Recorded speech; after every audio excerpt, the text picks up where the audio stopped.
बच्चों आज हम पढ़ेंगे chapter number 9 emergency care and home remedies. Emergency के टाइम पे हम कैसे अपनी केयर या औरों की केयर कर सकते हैं और होम रेमेडीज क्या क्या होती हैं।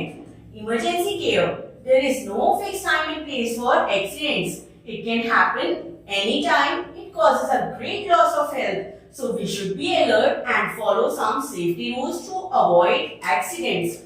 बच्चों, एक्सीडेंट्स कहीं भी और कभी भी हो सकते हैं और इससे हमारी हेल्थ पर बहुत असर पड़ता है। इसलिए हमें सेफ्टी रूल्स को जरूर फॉलो करना चाहिए ताकि हम इन एक्सीडेंट्स को अवॉइड कर सकें। लेकिन बच्चों, अगर कभी एक्सीडेंट हो जाते हैं तो उस टाइम पर हम क्या कर सकते हैं? Sometimes when an accident occurs, we may not be able to get a doctor at once. The person may be severely injured and in danger of losing his or her life. In such cases, the immediate help given to a person is called emergency care or first aid। बच्चों, अगर कभी accident हो जाता है तो हमें जरूरी नहीं है डॉक्टर एकदम से मिल जाए। ऐसे में जो इंजर्ड पर्सन है उसकी लाइफ को खतरा हो सकता है, तो हमें उस इंजर्ड पर्सन को इमीडिएट हेल्प देनी होती है। यही इमीडिएट हेल्प को हम कहते हैं इमरजेंसी केयर या फर्स्ट एड। चलिए अब पढ़ते हैं home remedies. In case of the minor accident such as cut, bleeding, minor burns and insect bites, we can treat the patient at home. Thus, treating someone with minor injuries at home include home remedies।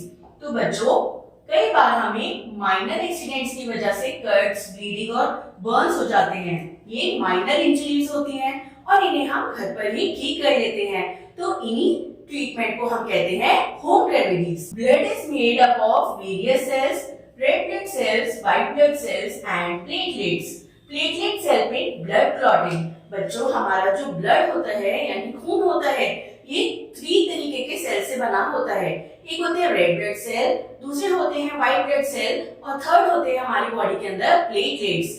जब भी हमें चोट लगती है तो थोड़ी देर bleeding होने के बाद वो खून जम जाता है। ये होता है बिकॉज ऑफ द प्लेटलेट्स। चलिए अब पढ़ते हैं first aid box. Different accidents में cause different types of problems. Emergency care and home remedies vary according to the problem. For emergency care, we must have a first aid box at home। बच्चों, क्योंकि अलग-अलग accidents अलग-अलग तरीके की injuries करती है, तो इसलिए हमारे पास एक फर्स्ट एड बॉक्स होना चाहिए according to the injury cause. चलिए पढ़ते हैं अब इस बॉक्स में क्या-क्या होना चाहिए। This box must contain the following things: a small scissor to cut a bandage, band-aid, a bandage to wrap around the wound, cotton, Dettol, antiseptic cream। तो बच्चों, एक अच्छा फर्स्ट एड बॉक्स वही होता है जिसमें ये सभी एसेंशियल आइटम्स होते हैं। इसमें सिजर्स होनी चाहिए, इसमें बैंडेड होनी चाहिए, बैंडेज होनी चाहिए जिसे हम वुंड के यानी चोट के अराउंड बांध सके, और इसमें एंटीसेप्टिक क्रीम और डिटॉल होना चाहिए। The emergency care and home remedies for some common emergencies are given below. चलिए अब देखते हैं कौन सी हम इमरजेंसीज को ट्रीट करते हैं। Number 1, bleeding cuts and wounds. यानी अगर कभी ब्लीडिंग हो रही है, कट लग गए हैं और वुंड्स है, तो हम उसे कैसे हील कर सकते हैं? When skin of a body is cut, hurt or bruised, it bleeds. This is called injury or wound। तो बच्चों, कई बार आपने भी देखा होगा खेलते खेलते जब हम गिर जाते हैं तो हमें चोट लग जाती है। उस टाइम पर हमारी स्किन हल्की सी कट जाती है जिसमें से ब्लीडिंग होने लगती है। तो बच्चों, इसे हम कहते हैं इंजरी या wound. Wounds should be covered, otherwise germs can enter the wounds। बच्चों, जब भी हमें चोट लगती है तो हमें अपनी इंजरी को कवर करना चाहिए, नहीं तो इस पे जर्म्स बैठ सकते हैं और उससे हमें इन्फेक्शन हो सकता है। The man giving first aid should also wash his hands before cleaning the wound of the injured with antiseptic and lukewarm water। Then an ointment should be applied। तो बच्चों, जो भी हमें फर्स्ट एड देता है इमरजेंसी के time पे, the man giving first aid, उसे सबसे पहले अपने हैंड्स को वॉश करना चाहिए बिफोर क्लीनिंग द वुंड, क्योंकि उसकी हैंड्स पर भी जर्म्स हो सकते हैं। और फिर उसे इंजर्ड पर्सन की चोट को एंटीसेप्टिक और ल्यूकवार्म वाटर से क्लीन करना चाहिए। ल्यूकवार्म वाटर होता है गुनगुना पानी, और उसके बाद हम उसकी चोट पर लगाते हैं ointment. If bleeding does not stop, Press the pressure point with your thumb and fingers. One should bandage wound with sterile bandage. अगर ब्लीडिंग नहीं रुकती है तो हमें अपनी फिंगर्स और अपने थंब की हेल्प से उस पर्टिकुलर वुंड के पास का एरिया प्रेस करना चाहिए और उसे फिर क्लीन करके हमें स्टेराइल बैंडेज से कवर कर देना चाहिए। चलिए अब हम जानते हैं कि हमें बर्न्स के टाइम पे कैसे फर्स्ट एड देना चाहिए। We often see skin burns. Major things that cause burns are steam, crackers, fire, acids, etc. तो बच्चों बर्न्स क्या होते हैं? जब हमारी स्किन जल जाती है उसे हम कहते हैं बर्न्स। ये कई तरीके से होता है, जैसे कि स्टीम भाप से हो सकता है, या फिर जब हम किचन में काम कर रहे होते हैं तो कई बार जलने से हो जाता है। हम क्रैकर्स से बर्स्ट करते हैं उससे भी हमें बर्न्स हो सकते हैं, या एसिड के गिरने से भी सीवियर बर्न्स हो जाते हैं। In case of minor burns, apply cold water or ice cube on the burnt part of the body, then apply an antiseptic cream on it. बच्चों अगर माइनर बर्न्स है यानी ज्यादा नहीं जला है तो हमें उसे कोल्ड वाटर से क्लीन करना चाहिए और उस पर आइस क्यूब्स लगाने चाहिए और उसके बाद उस पर एक एंटीसेप्टिक क्रीम लगा देनी चाहिए। और बच्चों हमें बर्न्स को कभी भी कवर नहीं करना चाहिए। In case of major burn, victim should be covered with a blanket. This puts off fire by cutting air supply. बच्चों अगर मेजर बर्न्स है यानी अगर बॉडी ज्यादा जल रही है तो हमें फटाफट उस पर ब्लैंकेट डाल देना चाहिए। ब्लैंकेट डालने से जो भी बॉडी पे आग लगी हुई होती है वो बंद हो जाती है, क्योंकि एयर सप्लाई फायर को मिलना बंद हो जाता है।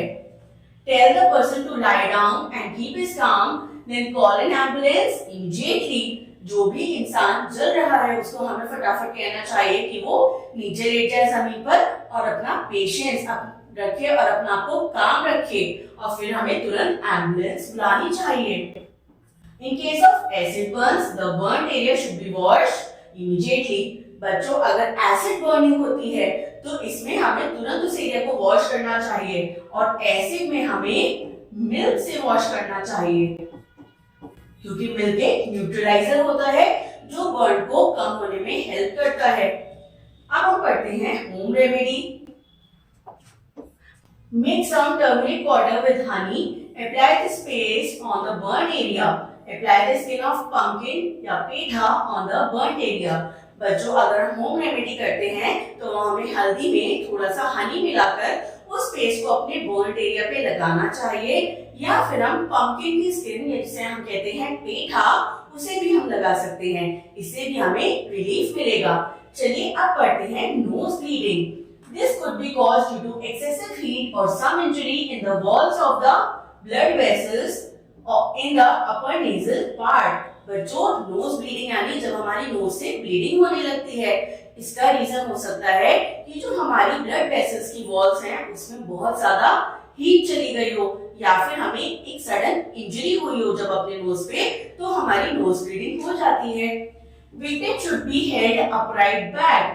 Press bleeding side of the nose firmly. तो बच्चों जिस भी इंसान को नोज ब्लीडिंग हो रही है हम उसे स्ट्रेट बिठा के उसका सिर पीछे की तरफ कर देना चाहिए और जो एरिया जहां से नोज में से ब्लीडिंग हो रही है उसको फर्मली टाइट से प्रेस करना चाहिए। Ask the patient to breathe through the mouth and ask him not to blow his nose. जो भी पेशेंट है हम उसे कहना चाहिए कि वो अपने मुंह से सांस ले और अपनी नोज को बिल्कुल भी ब्लो ना करे। ब्लो करने पर ब्लीडिंग बढ़ सकती है। आगे देखते हैं ड्रोनिंग। बच्चों ड्रोनिंग का मतलब होता है डूबना। Victim should be brought out of the water. Then lie him upside down and press him through his back so that water comes out through his mouth. The victim should be provided with artificial respiration if he does not regain his sense. तो बच्चों जो भी victim drone हो रहा है यानी डूब रहा है हमें उसे तुरंत पानी से बाहर निकालकर उल्टा लेटा देना चाहिए और उसको तेजी से हमें प्रेस करना चाहिए उसके चेस्ट को। इससे जो भी पानी हमारे लंग्स के अंदर चला गया है वो बाहर निकल जाएगा। और अगर फिर भी विक्टिम अपना रीगेन नहीं कर पा रहा है, अपने सेंसेस को रीगेन नहीं कर पा रहा है यानी होश में नहीं आ पा रहा है, तो हमें उसे आर्टिफिशियल रेस्पिरेशन देनी चाहिए। यानी उसे ओरली हमें रेस्पिरेशन देनी चाहिए। चलिए अब बच्चों पढ़ते हैं electric shocks. Put off the main power supply, never touch any electric gadget of the victim before switching off the main supply. तो बच्चों इलेक्ट्रिक शॉक भी एक मेजर एक्सीडेंट होता है। इसमें हमें इलेक्ट्रिक शॉक लगने से बर्न्स भी हो जाते हैं। बच्चों ऐसे टाइम पे हमें सबसे पहले मेन पावर सप्लाई को बंद कर देना चाहिए, पुट ऑफ कर देना चाहिए और हमें विक्टिम के किसी भी इलेक्ट्रिक गैजेट को टच नहीं करना चाहिए जब तक हम मेन सप्लाई को स्विच ऑफ ना करें। Do not give victim any liquid to drink. हमें पानी या फिर कोई भी लिक्विड आइटम नहीं देना चाहिए विक्टिम को पीने के लिए। Take him to the nearest hospital और उसे फटाफट नियर बाय हॉस्पिटल ले जाना चाहिए। अब हम पढ़ेंगे sprains and fractures. When tissue around the joint are twisted, it is called sprain. Rub ice cubes on it. तो बच्चों जैसे हमारी एल्बो एक जॉइंट है और जब यहाँ के टिश्यूज एकदम ट्विस्ट हो जाते हैं, जैसे जब हम हाथ एक बार मोड़ते हैं कई बार तो यहाँ पे टिश्यूज क्या होते हैं, ट्विस्ट हो जाते हैं। इससे हमें स्प्रेन हो जाता है यानी मोच आ जाती है। ऐसे में हमें उस पर आइस क्यूब्स को रब करना चाहिए। When there is a crack in bone, it is called fracture. It should be properly cared. बच्चों कई बार हमारा जो ट्विस्ट होता है उससे हमारी बोन पर भी असर पड़ जाता है, या कोई हैवी ऑब्जेक्ट अगर हमारे बोन के ऊपर गिर जाता है तो हमारी बोन में फ्रैक्चर हो जाता है यानी क्रैक आ जाता है। तो बच्चों इसमें हमें उसका बहुत अच्छे से ध्यान रखना चाहिए। If bone of the arm is broken, use a sling to support it. If bone of the leg is fractured, attach splints to give support to broken leg. तो बच्चों अगर हमारे हाथ की हड्डी में फ्रैक्चर होता है तो हमें एक स्लिंग की हेल्प से हमारे ब्रोकन बोन को सपोर्ट देना चाहिए, और अगर हमारी लेग में फ्रैक्चर होता है तो हमें स्प्लिंट का यूज करना चाहिए, यानी स्प्लिंट एक काइंड ऑफ सपोर्ट होता है जिससे हमारे लेग बोन पर प्रेशर नहीं आएगा व्हेन वी विल वॉक। चलिए अब पढ़ते हैं snake bite. It is a case of serious emergency.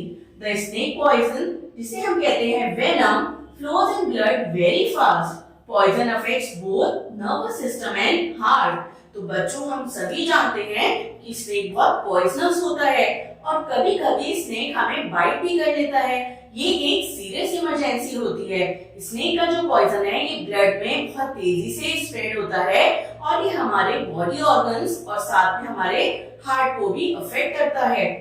Apply Torquent just above bite to stop flow of the blood. This tight band slows down the spreading of poison. Take help of a doctor immediately. तो बच्चों जैसे यहाँ पर leg पे snake ने काटा है तो ये इसको प्रॉब्लम कर सकता है, तो इसमें हमें फटाफट टॉर्क्यूनेट को अप्लाई करना चाहिए। ये काइंड ऑफ टाइट बैंडेज होती है। हम यहाँ पे टॉर्क्यूनेट को लगाएंगे, इससे जो ब्लड फ्लो है जिसमें पॉइजन मिक्स हो गया है ये बॉडी में अपर साइड नहीं जाएगा और जो पॉइजन है वो नीचे ही रहेगा, और तुरंत हमें टॉर्क्यूनेट को अप्लाई करने के बाद इंजर्ड पर्सन को डॉक्टर के पास लेके जाना चाहिए। आई होप बच्चों आपको ये चैप्टर अच्छे से समझ आया होगा और ये बहुत एक इम्पोर्टेंट चैप्टर है जिसे हमें अपने डेली लाइफ में अच्छे से समझना चाहिए। Thank you.